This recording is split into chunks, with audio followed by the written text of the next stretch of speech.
Welcome back, everyone. Thanks for waiting, and we're into game two here between Pendulum Gaming and Rawr Yordlez after a rather one-sided match in game one. Pendulum looking for redemption here. I'm Random Minion Caster, and with me for game two still is Rookter. So how'd you feel about game one there, Rookter? Little bit of a risky play there by Pendulum, looking for the early game plays with the Pantheon, with that Elise. It didn't pay off. They got behind, they stay behind, and well cleaned out there by Riolos just to end the game in quite a quick fashion. They had that die potential with those tanks, having the items, having the lead, and just being very nonchalant about how many tower shots they took. And it didn't matter just because they had the power, they had the tankiness, and closing out that bullet time, as we mentioned, just meant that Snugglebutt just couldn't get anything done with the rest of his team behind.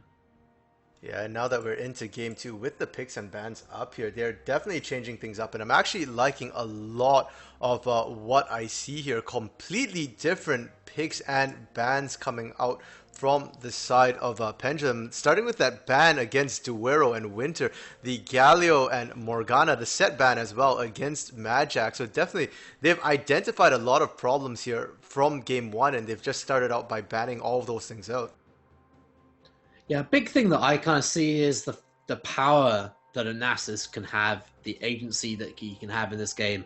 Majak, Nowitzki, and Guerrero, all AP on the map. If he does go for a Spirit Visage and get a Trinity Force, he can really have a field day in the side lane. He's going to provide a lot of pressure for the team, can freely stack against a Malphite. It's going to be very difficult for a Malphite to be able to contest him into that side lane. It's all about trying to group for that 5v5, try and make the plays, try and get that sustain, and allow Nowitzki just to have that free-flowing engagement like he did in game number one. But this time we've Snugglebot and Ezreal. We have a very safe laner being able to Arcane Shift out, and Yasuo only playing a very long-range mage with that Vel'Koz as well. Means it's going to be more about Timic and Never Relevant to try and soften up the front line first.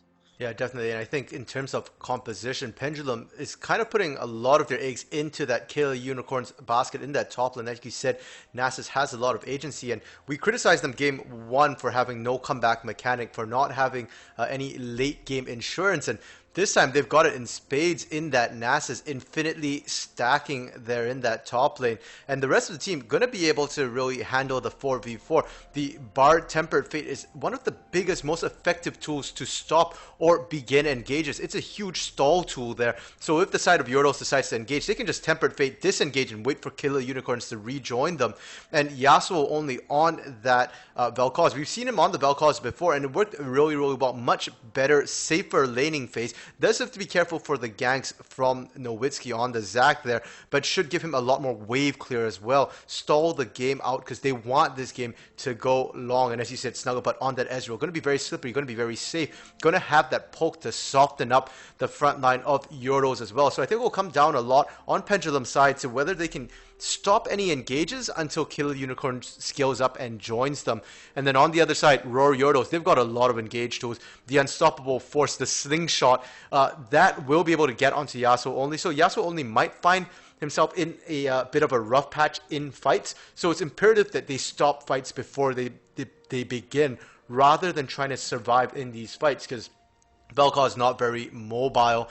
They've drafted themselves a little bit of late game insurance with Duero on the Veigar as well. And we've seen Duero on Veigar quite a bit this split already, actually. Does play it quite aggressively in the early game. So you can't just leave your mid lane alone and expect Duero to play passively, because he's going to look for leads in lanes as well. So mid lane going to be very, very volatile. And I think a bulk of the action actually in the early game we might see come out of the mid lane, especially with jungle attention being paid there.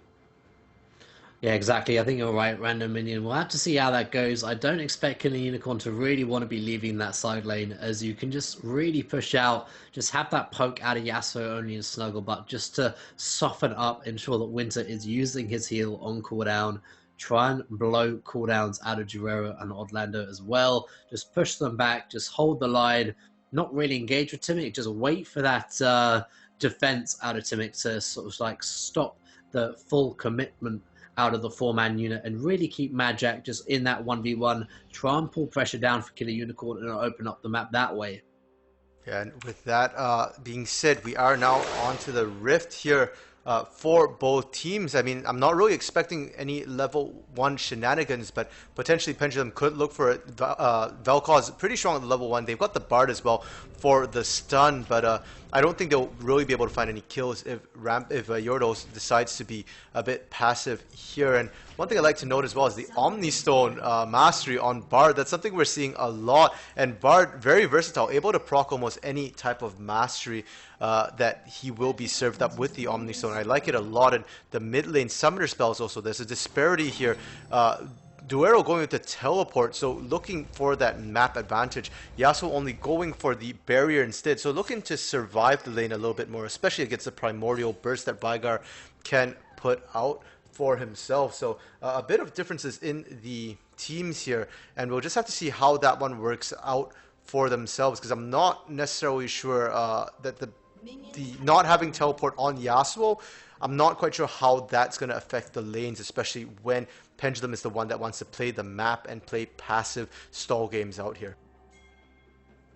Now, we'll just give him a little bit of survivability. The interesting thing is that Dark Harvest for Rawr, because apart from Nowitzki engaging, that 4-man unit doesn't have a lot of other engage options. They're going to be have to be aware of that cage, but Ezreal's just going to be at range with that Q. Yasuo only never get into range of that cage as well, so you're really going to have to be careful with this 4-man unit, as you could just get harassed down by this long-range poke coming out of Snugglebutt and Yasuo only. I'd be expecting that Trinity Force as well, as they're generally going to be playing against that AP, Nowitzki as well. Livestock up here for Timic, level 1 forcing the flash out. Guerrero means he's going to have to play very passive in this lane now.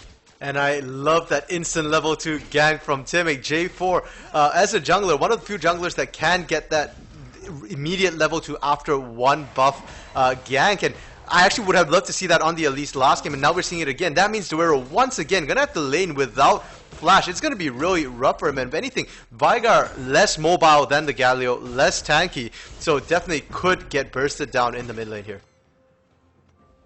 Now, Snugglebutt actually has a nice little bit of a lead in bot lane, going to be able to get that level 2, potentially look for a little bit of an engage. Winter gets the stun actually over the wall, but no follow-up there from Snugglebutt, but just showing their teeth in the bottom lane. Yeah, and I think they do need to do this. That is a Caitlyn Soraka they're playing into. One of the most passive lanes. And when you see a Soraka Caitlyn, what that screams to me is I want to scale. I want to let my Caitlyn have a safe laning phase here. Wants to keep Odd Ladder topped up constantly and just able to trade back. So I do think it's up to Nerf Irrelevant and Snugglebutt to be aggressive there, to make the early game plays. Top lane though, Killer Unicorn's just getting pounded down.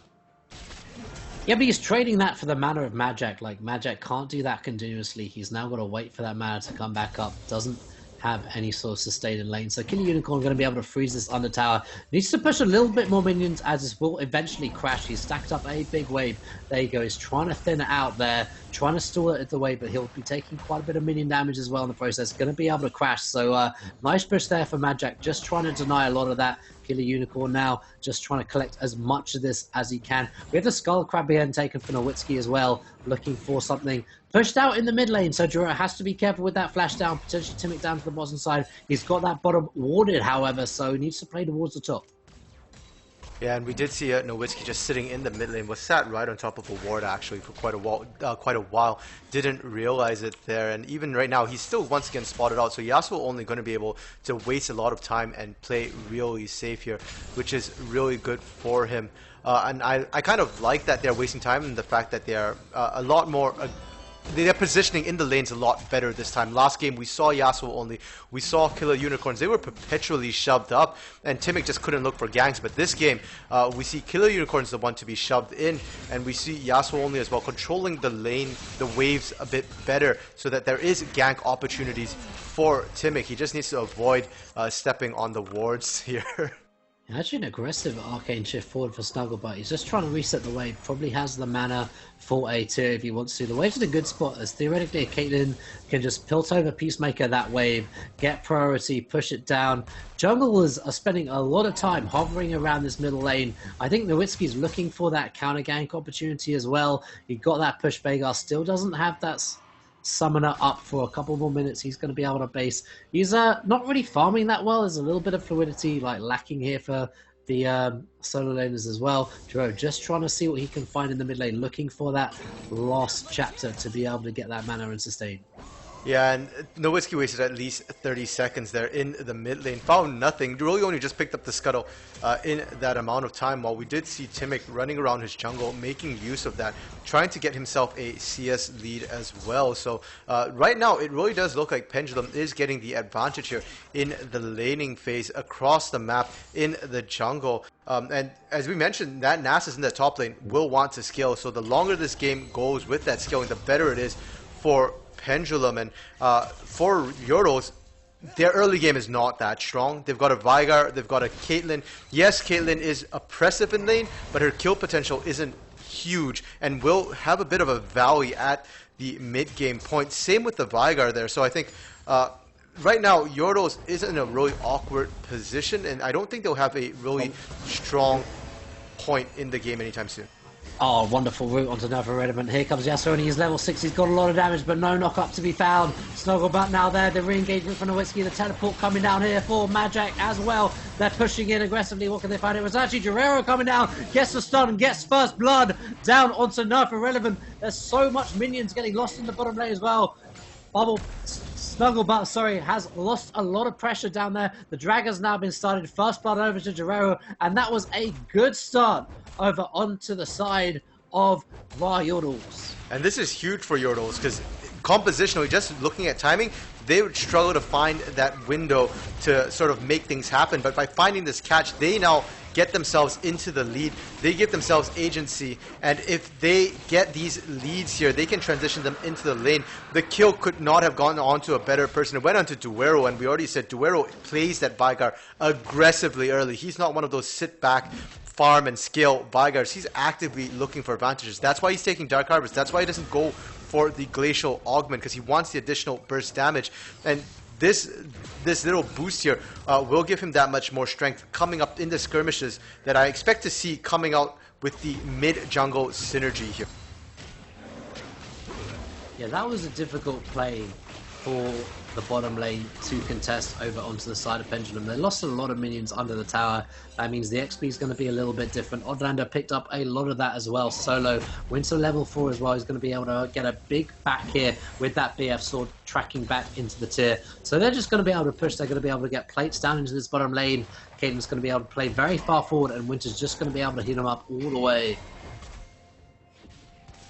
Yeah, but that being said, despite having that good start here, Yordlez needs to keep pressing their advantages. They can't let up on the gas, because we already saw previous to that dragon fight, and even now, the laning from Pendulum right now looking a bit more solid. The roaming coming out of Nerf Irrelevant too is absolutely massive here. We've seen him constantly out of lane, and Snugglebutt able to just safely farm 1v2, because that's an Ezreal. That's one of the most slippery, safest ADCs you could possibly pick.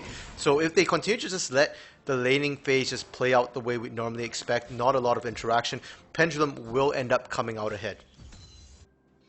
Yeah, Winter actually needs to get back into this lane. Level 7 already for the solo laners. He's only level 5. A little bit of engagement here, 2v1. Gets a really nice stun on the wall, but he's already netted backwards. Odlander going to be safe here. But Winter needs to get back into this lane, needs to soak up some of this experience, get to that level 6, get to that wish to potentially be able to help other lanes as well. Yeah, and I mean, Soraka often known to be like a bit of a walking health pot here, but if the health pot is too low level, it becomes very fragile, and if Winter gets caught out of position, he will absolutely get bursted. He needs those levels to unlock the wish for himself as well, to make sure he doesn't get bursted down by accident there. Yeah, nice bit of a cupcake going onto Snugglebutt as well. Winter just playing off onto the side, missing a lot of skill shots there. Now for Relevant did land a nice stun onto the wall as well. Again, you see these junglers hovering around this middle lane looking for a little bit of action. Nowitzki there already, but he's on a ward, it's known about. They've got the pink down, so they're able to deny the vision. But again, the junglers haven't really found too much in the game. Where do you think that they can go? Where do you think they can gain access in the lanes? I mean, I think the junglers right now have identified the game plan the same game plan we did in the pre-game game. That was the mid laners are going to be the core of the action. But the problem is, because they've both identified the same thing, they've ended up just in a stalemate. Big Tempered Fate down onto Odlander. The slow is there. The Cataclysm is down, flashed away from me. He is ignited up. The healing is coming down. True Shot Barrage coming down. A little bit of damage. Odlander going to be able to survive. Winter has the heals, has the sustain. Nowitzki potentially on the flank. He is on a pink ward, but no re-engage to happen.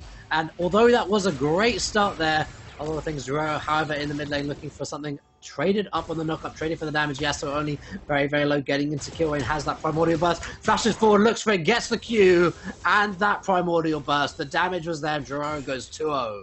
Oof, and the barrier was already down for Yasuo only. There was no way he could survive. Even with the barrier, I'm not sure he would have survived with the bonus damage from Primordial Burst from his low health. Now, going back to the question you're asking, where should the junglers go? I think Timic making the right choice there. It has to be the bot lane. That top lane is going to be an absolute wash now. There's just so much health from both sides. Majak has that shield to give him sustain in lane. Killer Unicorns as well has the life steal from the Nasus passive. So unless we see them get low, I don't think ganks into the top lane are going to be useful, especially for Nowitzki, because they don't have enough damage with Majak going tank. And in the bot lane right now, I just want to point out really good freeze coming out from Rawr Yordlez. They really zoning out Nerf Irrelevant and Snugglebutt there, because Snugglebutt had to go back to base. So if they can zone out Nerf Irrelevant, that's going to be more advantageous for them in the bot lane. So well played from them. They do have to be careful though that they don't end up being vulnerable to yet another gank from Timic. They do have the pink ward here in the bush in the river, but Timic, as you can see, can cover a lot of ground on that J4. His Cataclysm will be up again soon, so he can just force a gank from either lane or from the tri-bush. Killer Unicorn could have just killed Majak, I'm pretty sure. Traded the flashes in the lane as well. He also could have set up a freeze. He managed to crash that under the tower though, so Majak surviving. He's playing on a knife edge against this scaling Killer Unicorn though. Playing up, looking for the advantage. Again, the freeze potential here. Killer Unicorn just stacking up freely, could potentially trade into something as well. Now he looks for more aggression. He realizes that he has the damage. Killer Unicorn gonna be going forward here as well. Nowitzki's in the dragon. He's got to find a little bit of distance. True Shot coming over, but we can see already in this top lane, Majak had to flash away from Killer Unicorn. The stacking is there. The Sheen is online here as well. Nowitzki potentially coming forward onto Nerf Irrelevant. Doesn't quite find the knockup. Snugglebutt is there for the arcane shifts as well. Orlando on the front line, just trying to harass them away from this objective. We have Guerrero here as well. This is a 4-man stack here for Yordlez. They're looking for this dragon. They're looking for the Infernal. That could be so impactful on the AP for Guerrero, particularly. Wonderful advantage for him. Orlando as well, still just chunking out, providing those cupcakes in the line. Nerf Irrelevant comes down, but he gets netted. The stun is there as well, but there's no follow-up. The dragon is down. The shutdown already onto Guerrero in the back line. But here comes the re-engage. Here comes Killer Unicorn. He's got the eyes going forward aggressively. What can he find now? Timic looks for the knockup. He gets a double, and Winter will go down, even though the wish has been used. And a double kill. Going over to Killer Unicorn. He's found the window to join up with the team, and he's got the double kill. He's got the shutdown for himself. They'll be able to get the dragon in the process as well. Be able to go back up to the top wave. The top lane is not crashing as well, so he'll have a massive advantage when he gets back up there. And as we said, on the side of Pendulum, they're going to play around Killer Unicorns, and they did indeed. As soon as Killer Unicorns came out, that was all Lanner and Winter did to rights. Duero also just walking around the corner. They're not careful. Ended up dying. Duero actually has the stun. He's got the damage, and Primordial Burst just does so much at this point. He's finished the Hex Tech GLP. He's got the damage. He landed the slow. He's got the abilities, and he just shreds them down. Yeah, so only has to play careful. Has to use the fact that he's a longer range carry, and he really needs to pay respect. If he does get caught in that cage, he's just gonna die. That Event Horizon is so strong if you get caught within it.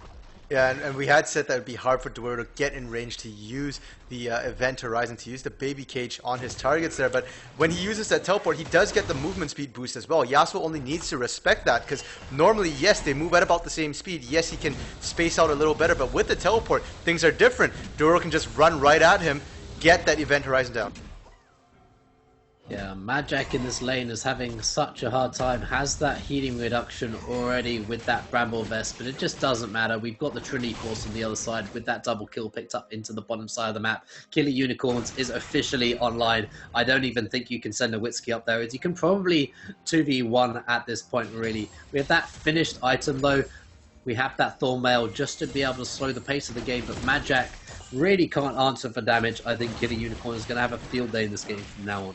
Yeah, definitely. Already more than 250 stacks on Killer Unicorns there. 273 actually in terms of bonus damage, and we're only 15 minutes into the game here. So that will only get worse and worse for Majak. And Majak building that Thornmail first item, it's good in that it cuts the healing, but he doesn't have enough health to really make it efficient yet. Armor by itself is not as effective as a mix of armor and health. Nowitzki looking for a steal. I didn't think it quite happened though. Timic is now on the front line here. Nice ultimate coming out of Majak.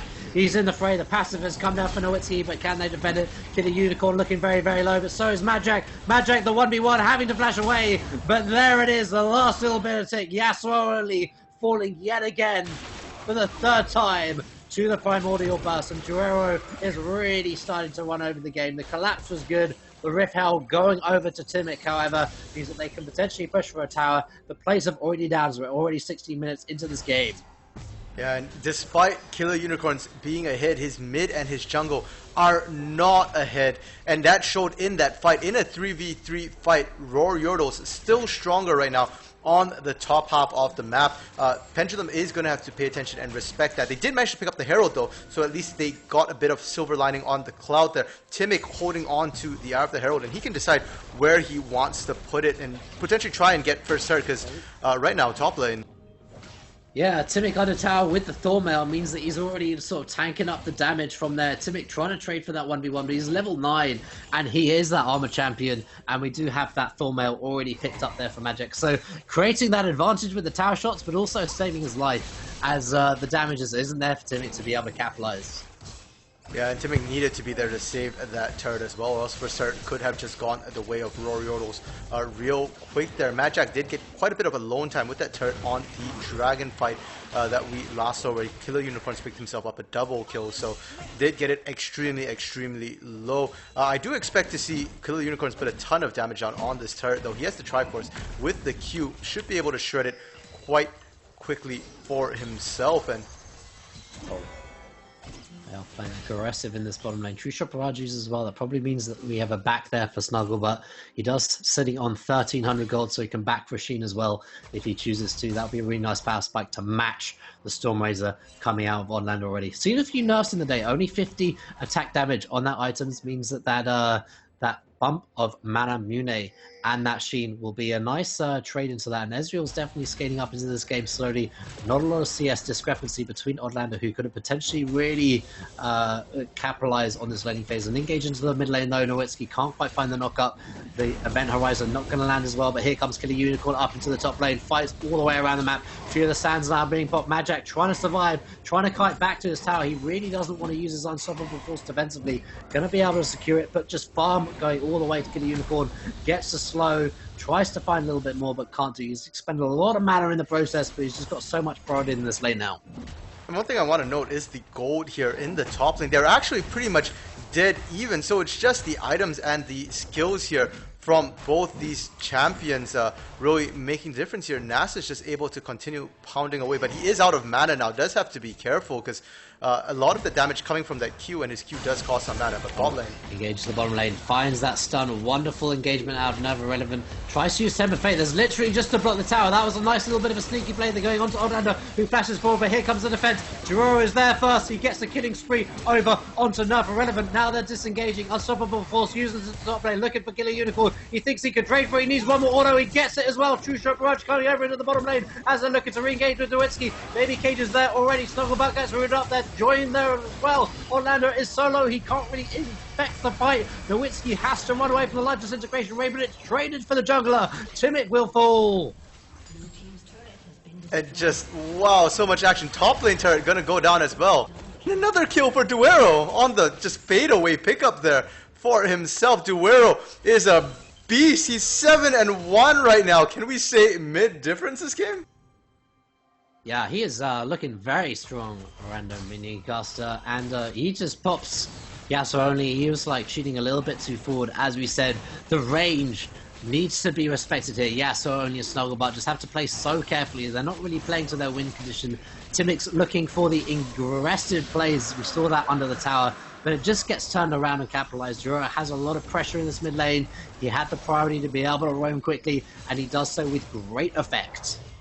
Yeah, and we didn't mention how dangerous letting the NASA scale is, but the same goes for Vigar as well. And if Duero's already 7-1 and 0, we already see that Yasuo only can't really handle him in lane at all. And top lane, Majak managed to get the solo kill onto Killer Unicorn, so he's still doing decently in the 1v1, and this means that Yordlez in the driver's seat right now should be able to win most of the even fights they have as long as Duero is present. And being in that mid lane, having that teleport, he will be able to get around the map, join whichever side of the map needs that pressure.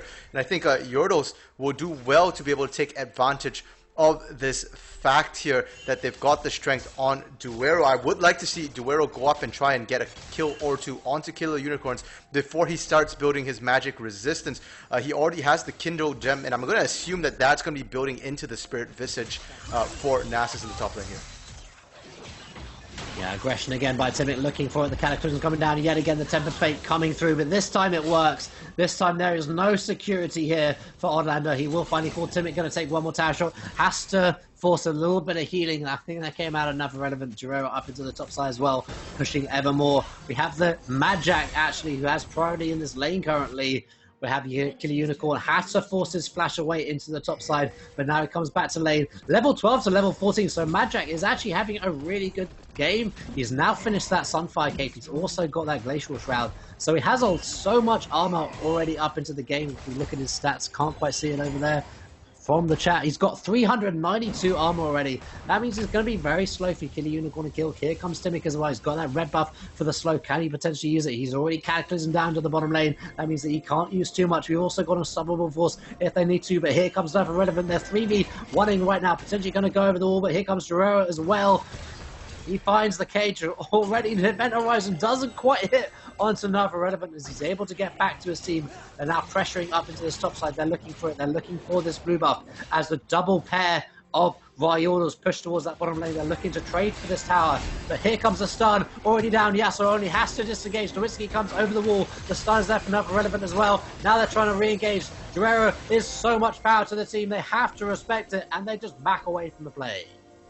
And you can see right there, Majak 1v2, 1v3 gets out alive, almost full health in the jungle. 2v4, they get out, and they're still going to go in. Re-engaging here, Nowitzki in the front line a little bit too advanced, but here comes Majak. They're going onto Timic, is the first target there. Nowitzki trying to get out, but he's got the passive Killer Unicorn in the back. They get stunned up by the Event Horizon. Duero actually melee tanking him now, gets the slow down. Doesn't quite find the True Shot Barrage, that wouldn't have killed him anyway. Forces the flash out, Duero out of respect. Now they're pushing forward aggressively. They found the picks. They got their front line. This means it's only about that poke. They can't find anything. The re-engage could come from Nowitzki if he chooses to go for the flank. He's currently with the team, however. He's posturing aggressively. They're now looking for the poke. They can have Oddlander. They can have Duero under the tower without Event Horizon. They can push forward. They have a minute 30 on their third Drake of the game. They're looking to stack that up. They have a 4K Goldie as well, and they're looking to push it. For sure, and while Pendulum and all of us were distracted with that escapade of Majak in the top lane, they did lose the mid lane outer turret as well. And while they were fighting that 2v4, that 3v5 in the mid lane, Winter and Oddlander are able to pick themselves up the last outer turret in the bot lane. That gold lead, a lot of it is just coming from the turret lead they got as well. Cracked all the outer turrets right now, and that means the vision here for the side of Pendulum is going to suffer. You can see that they have a huge gap around the river right now. They have some defensive wards. They set up a ward right where the outer turret used to be, trying to protect their vision, but nothing in the river till they just got the vision ward down onto Drake there. Duero didn't even use his ult there, but Snugglebutt had to force his heal out. Very, very scared onto the map right now. Nerf Irrelevant has that Aftershock already procced and ready, looking for vision, contesting it around this fourth Drake of the game. Going to be that cloud stacking available over onto the side. Duero, that just means that he's going to have so much pressure with this Primordial Burst. He's got all the safety. They're looking for the engagement, but it's traded already. Snugglebutt's gone down. He's gone gold right. He's got a big shutdown that's going to go over to the support as well. Killer Unicorn's found himself a Unicorn as well, who has to flash away. Winter respecting it, going back in. Nowitzki now trying to find something aggressively. Oddlander's here. He's got the DPS. Hasn't quite finished that Infinity Edge yet. Killer Unicorn able to disengage successfully, but here comes the Dragon spawning. They've already lost their mid laner. Duero was a lot power here over onto the side of Yordlez. Can Pendulum find anything? Can they look aggressively? Timic is very, very low. Level 11. Nowitzki just tanking up the line. Double knock up here with Unstoppable Force. Tempered Fate blocks it. Here comes the disintegration round to Majak. He flashes away defensively. Killer Unicorn on the front line. He's tanking shots from Odlander though, however. Pushing back now. The knockup doesn't quite find it there. The re-engage coming out for Timic, but he gets exhausted and instantly destroyed there by Odlander. The True Shot Mirage comes out as well, but they defended the line. And there we can see the strength of that Soraka, Winter 07, keeping his team nicely topped up, but Duero has arrived! That teleport from Duero, able to find Nerf Irrelevant, wanting a piece of the action for himself. And this is the strength here of Rawr Yordlez. Yes, Killer Unicorns is a very, very dangerous unicorn. Yes, in the 1v1 against his brethren Soraka, he'll win that, but in a 5v5, the amount of CC they can put down, the roots, the traps, the knockups, the slows, just so much CC, and Killer Unicorns can't find his way through all of that, ends up just getting zoned out in that fight. And both the junglers here, Nowitzki and Timic, getting a little hypey. Nowitzki jumping into the middle of 4, able to survive because Majak just went unstoppable after him to keep him alive. And Timic, same thing there. His team had disengaged, but he flags and drags his way back into that fight, and I'm not sure that was the right decision for him there. Both junglers getting hypey, and it comes down to who's got the team backing them up. And unfortunately right now, Rawr Yordlez is ahead, does have the strength. And Duero just coming in at the end there, insult to injury. Definitely, you just can't fight when Duero's there. You need to find the picks on Duero, and I think Timic needs to do more of what he did in that mid lane. Just go after Duero, ignore everything else. If he trades his life for Duero, it's definitely worth it. Yeah, Snugglebot having to Arcane Shift defensively doesn't want anything to do with Duero into that middle line. We mentioned about no Glacial Augment, but he's already gone for those items, just looking for that control on the map.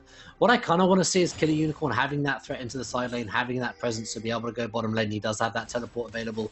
But already there's a 600, 1800 gold lead there for Majak as well. Played a really good game, playing with the team, having that collectiveness, and just having so many tank stats as well. Just means that it's difficult for Killer Unicorn to really find anything too much. Hasn't quite corralled the map in the way that we were hoping for as Nasus. He is slowly scaling up into the game. He has got a lot of stacks now, so he is looking pretty strong on the map, but still needs to just find that window to be able to 1v1, draw a second down as well to allow the poke out of Snugglebot and Yasuo only to prevail. Yeah, for sure. And Nasus, you can never count Nasus out of the game. You can't leave him unattended.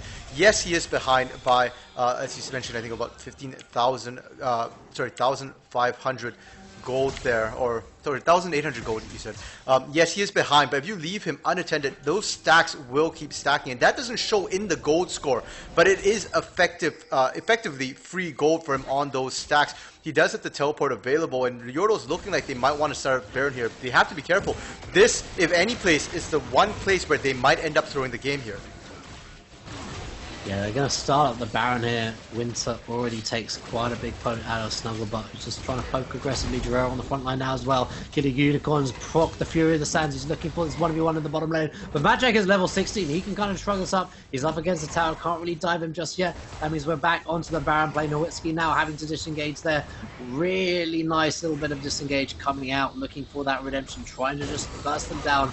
Winter solo as well. That means that the healing is kind of like offline right now. Has to go back to base, has to recall, and pressure is gone. This is the good 1-4 aspect that we mentioned about the team over onto the side of Pendulum Gaming. If they can use that, if they can find the poke down, particularly getting Winter low, they can reset the map, allow presence, and allow time for Killer Unicorn to win that 1v1 on the side.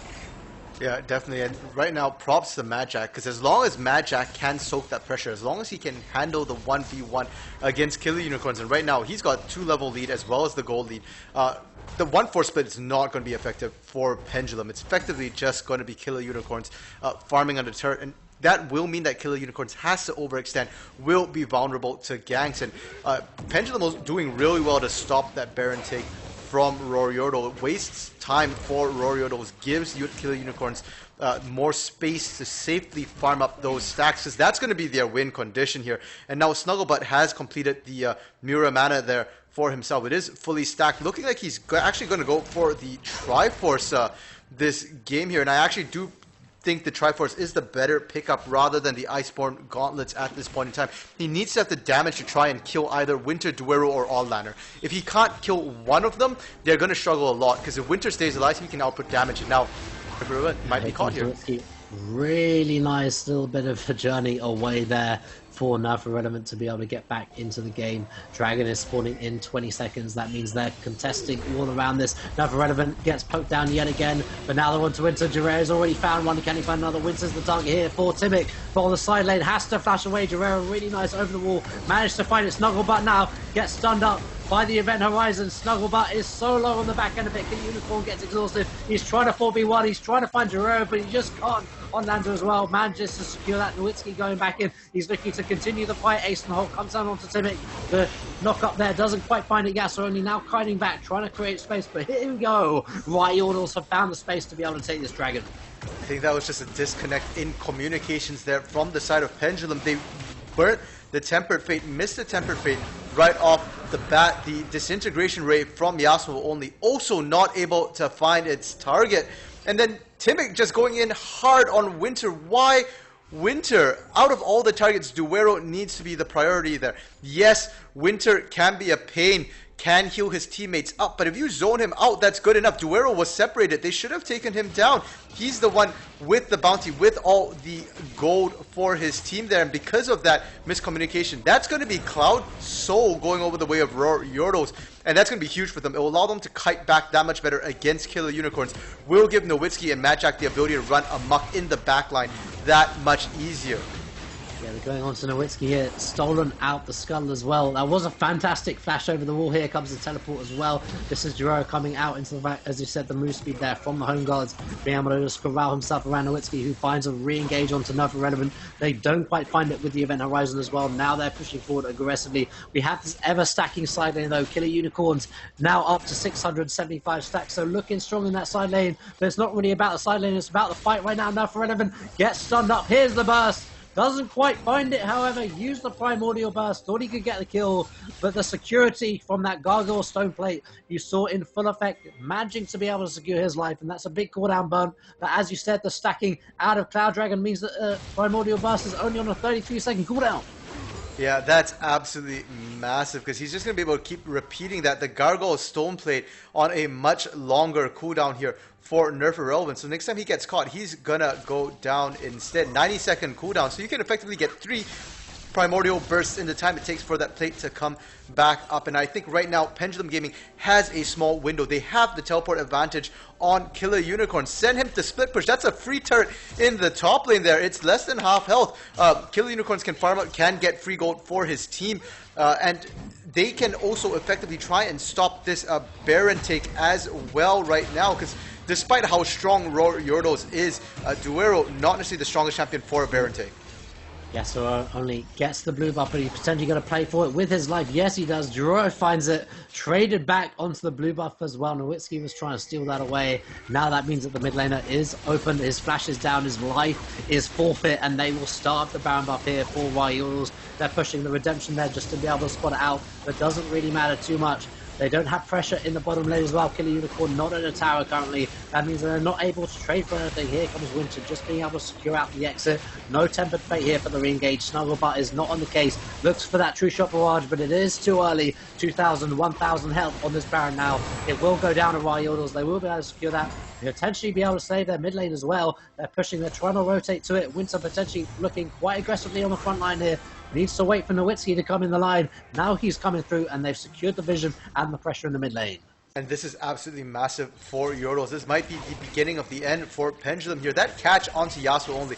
Duero didn't even have to use Primordial Burst. That was just his basic skills there. His Q, his W, the Dark Matter, as well as the Baleful Strike. Alone able to take Yasuo only down. He's that far behind right now. Duero 12-2 has the Morelos completed, GLP, the Void Staff as well. Can just absolutely shred any squishy target, and even Killer Unicorns is going to take a bit of damage despite that Spirit Visit. Oh, wonderful execution there for Guerrero, just popping Yasuo only yet again, not respecting the Event Horizon, just getting into range of it, getting blown up. Rawr having such a fantastic game, has that shutdown back off cooldown. He's 13-2-2. He's just looking so strong as they're re-engaging into the mid lane. Now for relevance on the front line, the tower's already gone down. The minions are following up. They've got that cannon minion as well. They've got the Caitlyn for the range. The tower's going to be going down as well. Rawr does so much damage with the stacking. Timic has to disengage, but here comes Never relevant. Nowitzki just on the front line. Never relevant. Gonna go down. Forces the flash, but he's already gone down. Snugglebutt just doesn't have the DPS right now. It's only at 2 items. 34 minutes into the game. He just can't contest anything right now. Going forward, the tank stats are too strong. You see Killer Unicorn having to respect the fact that he's got to help his team now. He can't play this side lane push any longer. Majak can also try and win that. He's got a big shutdown on himself as well. Yeah, for sure. And with the Baron minions as well, even if Yasuo only was still alive, he's not going to be able to do much to stop this push either, because the magic, the damage reduction from those minions, from magic damage, absolutely massive. And they're just taking advantage of it. All the outer turrets going down here for Pendulum, and that's a huge Baron advantage that Rawr Yordlez is racking up. They can continue to look for a dive here. But it's onto Nowitzki, it's onto the tank, and he doesn't really care. Rawr's got the damage in the back end of it, and Timic just can't stand toe-to-toe with that as well. Nowitzki even going to get out as the elastic slingshot gets him and catapults him over the wall. Rawr's on the front line yet again, ever searching with these event horizons. They've been so crucial to be able to get the picks for his team. They've got the Baron buff, they've got the push in the mid lane, the supers are now coming in, and the tower will fall into the top. Orlando just pushing hot shots down into that. Rawr now puts out a spooky goes, looking for a little bit more. Now for relevance, potentially going to be the target. Killer Unicorn rotates up to the top lane. He doesn't matter though, he's going forward, he's looking for something aggressively. Snugglebot going in, they're looking for it. Nowitzki's on the back end of it, but he's going to blow his passive. Now Killer Unicorn goes and Orlando goes golden, but it doesn't matter. Rawr's managed to secure it onto the Nasus as well. Unstoppable force onto the back end of it. Secure Snugglebutt down onto the floor. We have 2 inhibitors now open onto the side of the top mat here for Yordlez. They're pushing ever faster. The knockup doesn't quite land there. Rawr is ever more forward, pushing aggressively. They're looking for these super minions. The Baron buff has now run out. They're pushing, they're searching for something. They're wanting to close the game out now and forever. Killer Unicorn goes in. Timic looks for a little bit more, but can't quite find the flag and drag forward. Look at where Majak is on the map. He just does not care about the towers. He does not care about the objectives. He's just zoning the team. Here comes the exhaust. Rawr goes godlike, 16-2. What an immense scoreline here for Rawr. Orlando on the back line, just pot shots all the way. But it has been the Rawr show this game, and it has shown that his Veigar needs to be respected on the map. Yeah, definitely. As you said, that Veigar, a huge key piece. He was 16-2-2. He is more than 50% of his team's kills here, pretty much single-handedly winning a lot of these fights right off the bat with these picks. And on the other side, Pendulum just never could quite get started. Killer Unicorns couldn't get the ideal 1v1, ended up losing the 1v1 to Majak, who's 4-0-5. Now that scoreline doesn't sound impressive when you compare it to a 16-2-2, but this is a Mel fight who had to 1v1 a Nasus all game long. Hardly any jungle pressure, did not die a single time. In fact, still managed to get into team fights, still managed to apply pressure. His unstoppable forces were on point here, constantly interrupting Yasuo only and Snugglebutt, forcing them out of the fight really early in a lot of these skirmishes here. So really well played from the side of Rawr Yordlez. Their solo laners this series have been absolutely massive. Yeah, a little bit of lack of aggression out of Killer Unicorn in the early game. There were a couple of times where he potentially could have picked up that 1v1 kill against Majak. Couldn't quite capitalize on that. Majak then contributed to the team, had that gold lead, brought that back to lane. That shut down a lot of what Killer Unicorn could do. Yasuo only not respecting that damage output and range potential that he had over Rawr. Rawr managing to secure kills down to the bottom lane. Timic not quite finding the right engagements for his team. Needs to play a little bit more passive, allow for that poke of Snugglebutt. Snugglebutt not having the items to really be able to contribute too much. Only ended that game 37 minutes into the game with 2 items as well. So really nice play coming out of Yordlez. They will take the series 2-0 against Pendulum Gaming.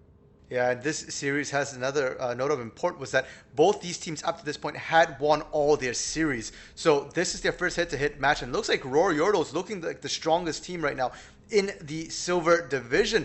Pendulum, I don't, it's a bit hard to tell whether or not Yordlez is really the uncontested number 1, because Pendulum did look a little more lackluster than usual in this series. Usually Pendulum not one to just roll over, but in game 1 they just got absolutely stomped. Here in game 2 too, they really struggled to try and make plays. So I definitely hope to see Pendulum come back, and they will be able to face one more time off against each other in the regular season, I believe, before the playoffs. So I'm definitely hoping to see Pendulum recover in their next head-to-head match here.